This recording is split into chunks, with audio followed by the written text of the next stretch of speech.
kahit ano pa ang estado natin, o ano pa ang ating mga religious background, ang sabi dito, actually, ang description is, it's a powerful reminder that we approach God with wholehearted gratitude, actively acknowledging and celebrating His marvelous works in our lives.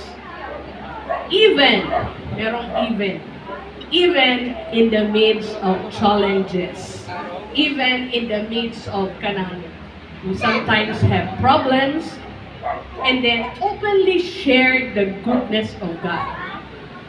Have you ever done that? Kanang nalipay ka, tapos i-share mo sa iba, kahit nagkaroon ng problema, sinabi mo ba rin that you are thankful? Because if we will share this to others, it will give us an attitude of praise and thanksgiving. Kung mas-share natin sa iba yung thanksgiving, yung pagpapasalamat natin sa Panginoon, magkakaroon tayo ng attitude na you will always thank God and praise God, regardless of circumstances. So, ito po yung mga pointers lang na pwede nating dalhin ngayong araw o sa ating buhay. Sabi nga doon sa verse is, I will give thanks to the Lord with all my heart. So meaning, kanang nga phrase, it just emphasizes that we are to be sincere and genuine in our thanksgiving.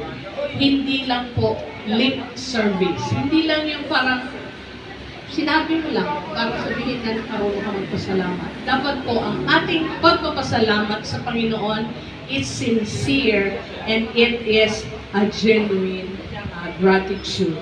And then, saan ka magpo-focus? When you thank God, focus on the wonderful deeds of God.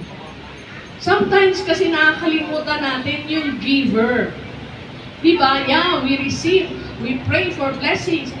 Gusto-gusto talaga natin yan. With open arms, i-receive natin lahat ng blessings. Pero nakalimutan natin minsan na ang papasalamatan natin dapat yung giver. And alam natin, ang lahat ng blessings na ito, galing ito lahat sa Panginoon. So, let's focus on God's wonderful deeds. Ito yung nagre-remind sa atin to reflect on specific instances where God has intervened or shown His power in our lives. I-meditate natin, ano ba nangyari sa buhay? Bakit kahit maraming challenges sa buhay, naging masaya pa rin yung buhay? Remind or reflect on those mga specific. Huwag tayo masyadong generalize when we thank God. Let's think of the specific, lalo na yung paano nag-intervene ang Panginoon at ipakita niya iyahang power. And then, sabi pa sa Psalm 9:1, I will tell of all your wonderful deeds. I will tell, meaning you share it to others. You tell the wonderful deeds of what God has done to you. Mas maganda kaysa magmarites ng mga kung ano-ano sa buhay ng ibang tao. Imarites mo yung ginawa ng Panginoon sa'yo. I-share yon sa, sorry sa mga marites diri. Ay, yung pangalan ba na marites? So, share what God has done.